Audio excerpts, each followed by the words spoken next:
Joinings బాగా ఉన్నాయండి. ఉన్నాయి సార్, చాలా. అంటే ఎప్పుడైతే అంటే ఒక ఆంధ్ర ఫలితాలు చూసిన తర్వాతనే వెంటనే ఎప్పుడు రానన్ని కాల్స్, ఎప్పుడు రానన్ని అపాయింట్మెంట్స్ వచ్చాయి. మేము జాయిన్ అవుతాం, ఆయన నాయకత్వంలో పనిచేయాలని మాకు అని యువత, దాంతోపాటు వివిధ నాయకులు, వివిధ పార్టీలో ఉన్న నాయకులు కూడా, ముఖ్యంగా అంటే టీఆర్ఎస్, బీజేపీ, కాంగ్రెస్లో ఉన్న నాయకులు కూడా కొంతమంది ఉత్సాహంగా ఉన్నారు. జనసేనలో జాయిన్ అయ్యి పనిచేయడానికి సిద్ధంగా ఉన్నారు. దానికి ఏంటంటే మాకంటూ ఒక లిమిటేషన్స్ ఉంటాయి. అవి ఒక కార్యాచరణ తర్వాత, అంటే అధ్యక్షులు మాట్లాడిన తర్వాత మిగతా కార్యక్రమాలు ముందు తీసుకెళ్తారు. మీకు వచ్చిన కాల్స్లో ఏ పార్టీకి సంబంధించిన నాయకులు ఎక్కువ ఉన్నాయండి? అంటే అదేం లేదు. అంటే నాకు తెలిసి అన్ని పార్టీలు ఉన్నారు. అంటే ఎలా ఉందంటే కళ్యాణ్ గారి మీద నాయకత్వంతో, నమ్మకంతో అటు టీఆర్ఎస్ పార్టీ కానీ, కాంగ్రెస్ పార్టీ వాళ్ళు కానీ అంటే పని చేయడానికి అంటే ఆయనకున్న ఇప్పుడు ఎలా ఉంటుందంటే రాజకీయాలు ఒక్కొక్క కోణంలో ఒక్కొక్కలా చూస్తారు కొంతమంది. అంటే నా దృష్టిలో కళ్యాణ్ గారి నాయకత్వం ఒక మార్పు తీసుకొచ్చిందని నేను అనుకుంటున్నాను. ఎందుకంటే ఆంధ్ర రాజకీయాల్లో, అలాగే తెలంగాణలో కూడా చాలామంది ఒక కమ్యూనిజం భావాలతో అంటే ముఖ్యంగా యువత ఇక్కడ కళ్యాణ్ గారిని బాగా ఓన్ చేసుకుంటారు. అలాంటి వాళ్ళు జాయిన్ అవడానికి ఎక్కువ ఇష్టపడుతున్నారు. ఆల్రెడీ మీరు ఎన్డీఏతో పొత్తు పెట్టుకున్నారు సార్.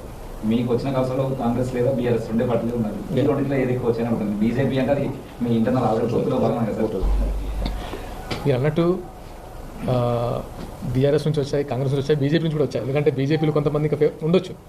కూటమిలో బాగా జాయినింగ్స్ బాగా ఉన్నాయండి.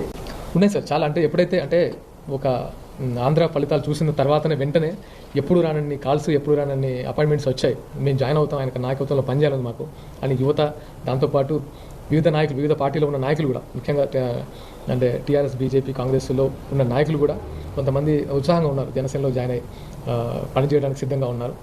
దానికి ఏంటంటే మాకంటూ ఒక లిమిటేషన్స్ ఉంటాయి. అవి ఒక కార్యాచరణ తర్వాత, అంటే అధ్యక్షులు మాట్లాడిన తర్వాత మిగతా కార్యక్రమాలు ముందు తీసుకెళ్తారు. మీకు వచ్చిన కాల్స్లో ఏ పార్టీకి సంబంధించిన నాయకులు ఎక్కువ ఉన్నాయండి? అంటే అదేం లేదు. అంటే నాకు తెలిసి అన్ని పార్టీలు ఉన్నారు. అంటే ఎలా ఉందంటే కళ్యాణ్ గారి మీద నాయకత్వంతో, నమ్మకంతో అటు టీఆర్ఎస్ పార్టీ కానీ, కాంగ్రెస్ పార్టీ వాళ్ళు కానీ అంటే పని చేయడానికి అంటే ఆయనకున్న ఇప్పుడు ఎలా ఉంటుందంటే రాజకీయాలు ఒక్కొక్క కోణంలో ఒక్కొక్కలా చూస్తారు కొంతమంది. అంటే నా దృష్టిలో కళ్యాణ్ గారి నాయకత్వం ఒక మార్పు తీసుకొచ్చిందని నేను అనుకుంటున్నాను. ఎందుకంటే ఆంధ్ర రాజకీయాల్లో, అలాగే తెలంగాణలో కూడా చాలామంది ఒక కమ్యూనిజం భావాలతో అంటే ముఖ్యంగా యువత ఇక్కడ కళ్యాణ్ గారిని బాగా ఓన్ చేసుకుంటారు. అలాంటి వాళ్ళు జాయిన్ అవడానికి ఎక్కువ ఇష్టపడుతున్నారు. ఆల్రెడీ మీరు ఎన్డీఏతో పొత్తు పెట్టుకున్నారు సార్. మీకు వచ్చిన కాల్స్లో కాంగ్రెస్ లేదా బీఆర్ఎస్ రెండే పార్టీలు ఉన్నారు. ఈ రెండింటిలో ఏది ఎక్కువ వచ్చాయని ఉంటుంది? బీజేపీ అంటే అది మీ ఇంటర్నల్ ఆల్రెడీ పొత్తులో భాగంగా కదా సార్. మీరు అన్నట్టు బీఆర్ఎస్ నుంచి వచ్చాయి, కాంగ్రెస్ నుంచి వచ్చాయి, బీజేపీ నుంచి